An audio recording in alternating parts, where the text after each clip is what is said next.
Muy buena, mi nombre es Frandy Jaciel Brito Rijo. En esta ocasión estaremos hablando acerca de lo que es el intestino delgado.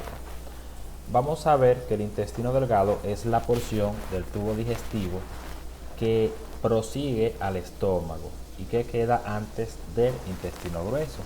Vamos a ver que el intestino delgado tiene una longitud aproximada de 6 a 7 metros y que para su estudio este se va a dividir en tres porciones. Una porción inicial, que es la más pequeña de todas, que es el duodeno, que mide aproximadamente 25 centímetros. Una segunda porción, que es la que le prosigue, que es el yeyuno, y una tercera porción, que es el ilion.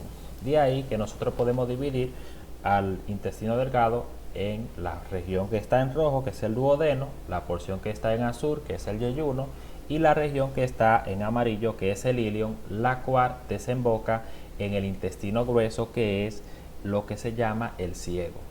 Vamos a ver que este intestino delgado tiene numerosas funciones. Dentro de las principales tenemos que este se especializa en la absorción de nutrientes.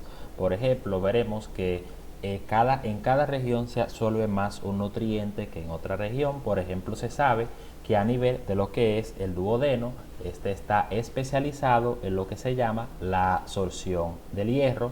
Vamos a ver que a nivel de lo que es el yeyuno, este está especializado en la absorción de la vitamina B9, que es el ácido fólico, y a nivel de lo que es el ilion, este está especializado en la absorción de lo que es B12 y lo que son las grasas, debido a que a nivel del ilion veremos que hay unos conductos linfáticos que es especializado, que se llaman conductos quilíferos, los cuales absorben la grasa y luego la pasan a la circulación linfática. Entonces, ¿qué tenemos? Para iniciar tendremos que la primera porción del intestino delgado es el duodeno, y que para su estudio este se divide en lo que son cuatro porciones: una porción superior, una porción que es descendente, una tercera porción que es horizontal y una cuarta porción que es la ascendente. Importante saber que justo a nivel de la cuarta porción hay un ligamento, que es el denominado ligamento suspensorio del duodeno, también llamado ligamento de Treis, que tiene como correlación clínica relevante que este ligamento es el límite definitorio entre el sangrado gastrointestinal alto y el sangrado gastrointestinal bajo. Importante esa región. Importante saber de igual manera que el duodeno está íntimamente adherido a lo que es la cabeza del páncreas, razón por la cual es casi imposible hablar del duodeno sin mencionar al páncreas, ya que este está íntimamente adherido a la cabeza de este. Razón por la cual inclusive en algunos libros este es descrito como complejo duodeno pancreático, y donde realizan la descripción del duodeno realizan la descripción del páncreas en este sentido. Entonces, ¿qué tendremos además de esto? Vamos a ver que el duodeno es un órgano que por su relación con el peritoneo es considerado como parcialmente retroperitoneal, a pesar de que la única porción de este que es intraperitoneal son los primeros 2 centímetros de la porción inicial. Luego de esto, las demás porciones, o sea, los 3 centímetros restantes de la primera porción y la porción descendente, la horizontal y la ascendente, son órganos que son totalmente retroperitoneales. En ese sentido son porciones, mejor dicho. Entonces, razón por la cual, como de los 25 centímetros que tiene el duodeno, tendremos que hay 2 centímetros que son intraperitoneales, pero los otros 23 centímetros son retroperitoneales. Lo consideran como parcialmente retroperitoneal, aunque desde mi punto de vista se debería considerar como un órgano retroperitoneal, pero ya esas son otras cuestiones.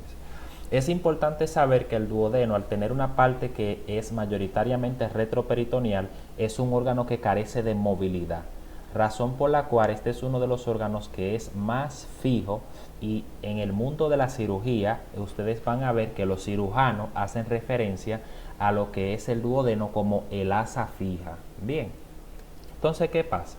Vamos a ver que el duodeno recibe lo que es el contenido proveniente del estómago acá. Bien, Este es el antro del estómago. El contenido gástrico llega a la primera porción, donde automáticamente en el duodeno hay una serie de células que se encargan de percibir qué tipo de alimento se está llegando en este quimo, o sea, en la mezcla homogénea que se formó en el estómago. Razón por la cual una vez que se percibe que si, por ejemplo, el alimento que llegó acá es rico en, por ejemplo, grasa, se liberan desde las células I una molécula que se llama colecistocinina, que veremos su función más adelante. Y si es rica, por ejemplo, en otro tipo de alimento, vamos a decir, por ejemplo, en hidrato de carbono, si es rica, vamos a decir, en un ambiente ácido, se libera la secretina que va a estimular en el páncreas la secreción del bicarbonato. O sea, me explico. Vamos a ver que el duodeno en su segunda porción, cara posterior, está íntimamente relacionado con lo que son una serie de conductillos. Uno que viene del páncreas, que es el conducto pancreático principal, y uno que viene del hígado o de la vesícula biliar, que es el conducto colédoco o también llamado conducto biliar. ¿Qué pasa? Veremos en este sentido que este conducto que viene del páncreas se encarga de recoger las secreciones provenientes de la parte endocrina. Recuerden que el páncreas en su parte endocrina secreta un fluido que es rico en bicarbonato, todo esto para disociar el pH proveniente del estómago, rico en enzimas como la alfa-amilasa, que es una enzima que va a iniciar la digestión, rico en lo que es la lipasa, que es una enzima que degrada las grasas, rico en proteasa como la tripsina, la quimiotripsina, elastasa y carboxipeptidasa, que van a ser enzimas que van a degradar las proteínas a su mínima expresión. Entonces, de esta forma, todas estas secreciones que son vertidas en el duodeno contribuyen a terminar de degradar los alimentos, o sea, de degradar el quimo. Razón por la que es necesaria que estas secreciones entren en contacto con el quimo. Entonces, ¿qué tenemos? El conducto pancreático principal se une a uno que viene del hígado, vesícula biliar, que es el colédoco, y forman entre los dos la denominada ampolla hepatopancreática. Bien, conducto pancreático se une como tal al conducto colédoco y forma la ampolla hepatopancreática. Esta ampolla hepatopancreática vamos a ver que desemboca acá en lo que es la segunda porción del duodeno, justo en ese lugar que es la denominada papila duodenal mayor. De esa forma, esas enzimas provenientes del jugo pancreático van a terminar de degradar esos hidratos de carbono o los lípidos o esos almidones, o sea, carbohidrato complejo, bien, a las moléculas más simples, dado que el intestino lo que absorbe son, por parte de los carbohidratos, monosacáridos, por parte de las grasas, o sea, los ácidos grasos ya simples, y por parte de la proteína lo que absorbe como tal son los aminoácidos. Entonces, ¿qué pasa? Una vez que llegan acá, veremos que en el caso del conducto colédoco, o sea, es lo que secreta como tal sería bilis proveniente de la vesícula. O sea, fíjense acá, tenemos la vesícula que entra en contacto con lo que es el colon, pero también con la primera porción del duodeno. De hecho, en la cara superior de la primera porción del duodeno ustedes van a ver una impresión, que es la impresión biliar. Entonces, ¿qué pasa? Se sabe que la vesícula lo que hace es que almacena bilis. O sea, de ahí que se dice que la vesícula es un reservorio de la bilis. O sea, la vesícula tiene su conducto cístico que se une al hepático común. Entonces, entre el conducto cístico y el hepático común forman el conducto colédoco. El conducto colédoco, también llamado conducto biliar, es un conducto que se encarga de transportar la bilis hacia el intestino, dependiendo de las necesidades. Ahora, ¿cómo es que se sabe que se necesita bilis a nivel del duodeno? O tan simple como que las células I, que yo le mencionaba al inicio, cuando se detecta grasa, liberan hormonas y esa CCK va a la vesícula, estimula que se realice la contracción y que la bilis baje desde acá y vaya hacia el duodeno para que se emulsifique la grasa. Entonces, de esa forma es como se da ese proceso. Entonces, miren qué pasa. O sea, fíjense acá. Vesícula, fondo, conducto cístico, se une al conducto hepático común, tenemos el conducto colédoco y de aquí las secreciones salen hacia el duodeno. Entonces, ¿qué pasa? En tanto al yeyuno e ilion hay que conocer una serie de diferencias porque realmente no hay un límite definitorio entre lo que es yeyuno y entre lo que es ilion. De ahí que a nivel quirúrgico se utiliza mucho estas diferencias. Vamos a ver que el yeyuno tiene un color que es más rojo oscuro y esto vamos a ver que está dado porque este posee una mayor vascularización. Vamos a ver que a nivel del ilion, como posee menor vascularización y está rodeada por una cantidad de grasa considerable, vamos a ver que eso hace que el color de este sea más rosa pálido. Vamos a ver que el yeyuno como tal tiene un diámetro de 2 a 4 centímetros aproximadamente, o sea, este es más grueso, mientras que en el ilio tendremos un diámetro de 2 a 3. Tendremos acá que la pared del yeyuno es una pared que es más gruesa, fuerte y resistente, mientras que la pared del ilion es una pared que es más delgada y ligera. Ahora bien, en tanto a la vascularización ya mencionábamos que esta es mayor a nivel del yeyuno, razón por la cual usted verá que la coloración de este es más rojiza porque recibe más sangre. Vamos a ver que a nivel de los que es el yeyuno existen y el ilion unos vasos que se llaman vasos rectos. Veremos que estos vasos rectos a nivel de lo que es el yeyuno son más largos en comparación a lo que es el ilion. Mientras que veremos que esos vasos rectos se comunican uno con otro a través de lo que son las denominadas arcadas arteriales. Vamos a ver que las arcadas arteriales son mayor a nivel del ilion y son menor. La grasa que rodea el mesenterio veremos que es mayor a nivel del ilion, por eso también en parte el hecho de que este tenga más grasa alrededor de este hace que se vea más pálido. Entonces veremos otras diferencias ya, si ustedes se fijan, veremos que los nódulos linfáticos son más abundantes a nivel del ilion, razón por lo que les explicaba de los conductos quilíferos que son importantes para la absorción de la grasa a nivel de este.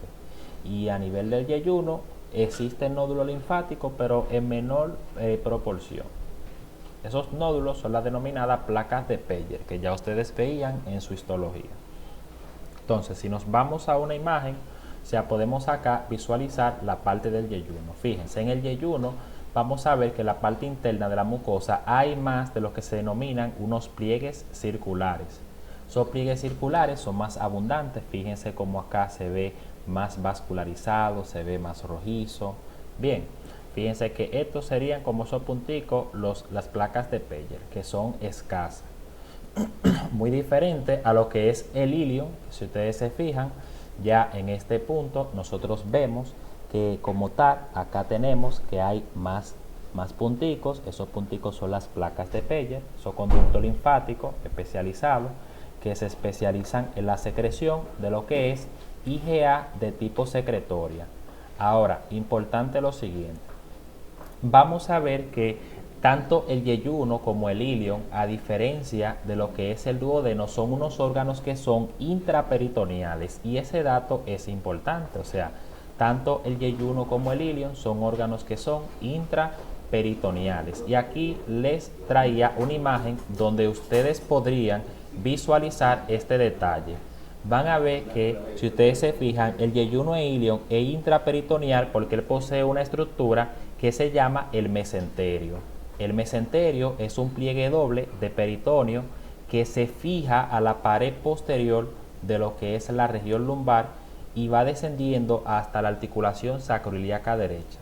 Desde la raíz del mesenterio ustedes van a ver que protruye esa doble capa de peritoneo y que termina envolviendo a lo que es al yeyuno e ilion.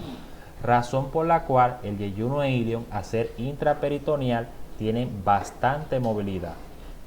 Importante de la raíz del mesenterio que en ese lugar es que va, por ejemplo, la arteria mesentérica superior y desde ahí van saliendo las arterias yeyunales e iliares que van a terminar irrigando a lo que es el intestino delgado.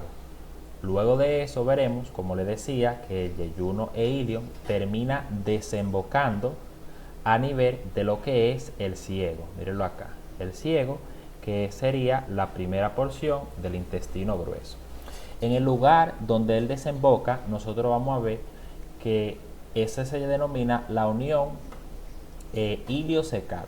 Unión iliocecal, y anteriormente, o sea, ahí se determinaba que había una válvula que le decían la válvula iliocecal, aunque posteriores estudios a través de endoscopía se determinó que realmente ahí el músculo funcionaba como un esfínter.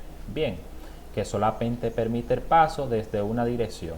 De esa forma se garantiza que una vez que el contenido llegó hacia el ciego, no se pueda devolver hacia lo que es el ilion. Entonces, la unión iliocecal, tenemos la válvula iliocecal, que aunque por motivos históricos la denominamos válvula, se ha demostrado ya recientemente que esta funciona como un esfínter. Entonces, ¿qué pasa?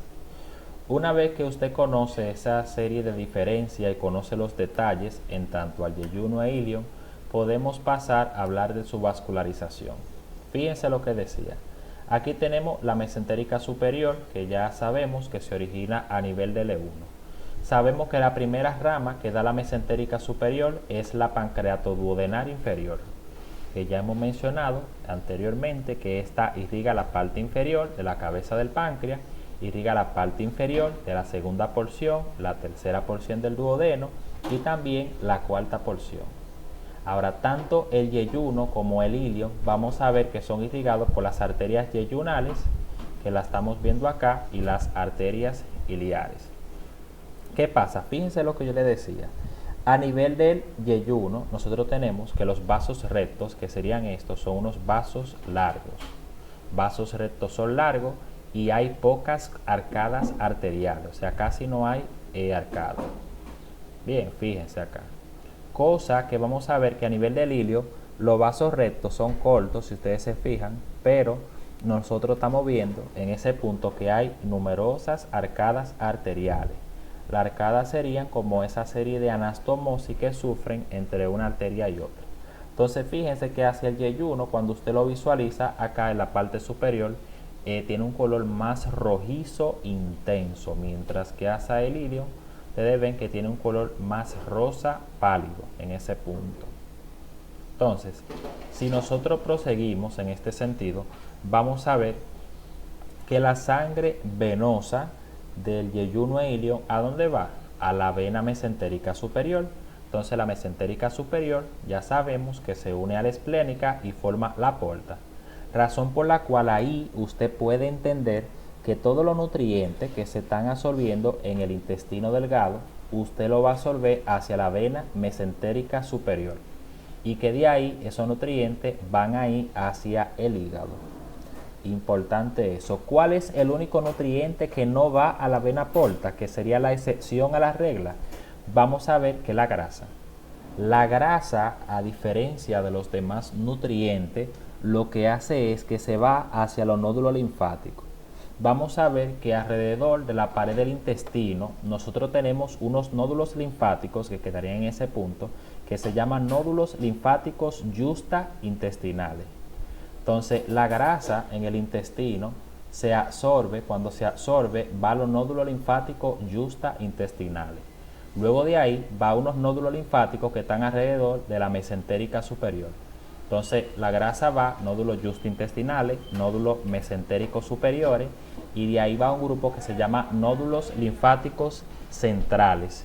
Luego de que la grasa va a los nódulos linfáticos centrales, pasa al conducto torácico, y ya luego de eso va a la circulación venosa. Recuerden que el conducto torácico desemboca a nivel del ángulo yugulosubclavio en el lado izquierdo. Entonces, ahí tendríamos ya el drenaje venoso, el drenaje linfático del intestino. Ahora bien, ¿qué nos faltaría? Nos faltaría entonces las fibras simpáticas y parasimpáticas. Por ejemplo, es muy bien sabido por todos que el intestino delgado, su inervación parasimpática proviene del nervio vago. Ahora bien, específicamente del nervio vago derecho. Vamos a ver que la fibra parasimpática proviene del tronco vagal posterior, que es el vago derecho. Entonces, las fibras simpáticas del intestino van a ver que provienen de lo que se llama el plexo mesentérico superior. Y ese plexo mesentérico superior vamos a ver que está formado por fibras que provienen de T8 a T10. Muy importante ese dato. ¿De dónde proviene la fibra simpática del intestino delgado? De T8 a T10. Ahora bien, van a ver que esas fibras, además de que ustedes ya saben que el simpático a nivel del intestino ejerce un efecto de vasoconstricción, disminuye la mucosidad, inhibe la peristalsis y estimula los esfínteres. Bien, a recordar que en el intestino delgado y en el tubo digestivo, el simpático recoge la inervación visceral. O sea, ¿quién es que da la inervación visceral? ¿Quién es que recoge el dolor en el intestino? El simpático. Importancia de eso. Ustedes van a ver que en gran medida, gran parte de los dolores estomacales que los pacientes sufren van acompañados de una respuesta simpática. Por ejemplo, el dolor tipo cólico, que es característico del intestino delgado, ustedes saben que va acompañado de sudoración. Y si ustedes recuerdan su fisiología, la sudoración es una respuesta simpática. Que está mediada por receptores mucarínicos es otra cosa, pero eso es simpático. Entonces ustedes van a ver que por eso cuando una persona tiene cólicos intestinales, le sube la presión, le da taquicardia, se pone sudoroso. Bien, porque el olor visceral a nivel del intestino va acompañado de una respuesta simpática. Y eso es importante que usted lo sepa. Entonces, en este sentido, espero que este video le haya sido de ayuda. No olviden suscribirse y dejar sus comentarios en la descripción, los cuales estaré respondiendo.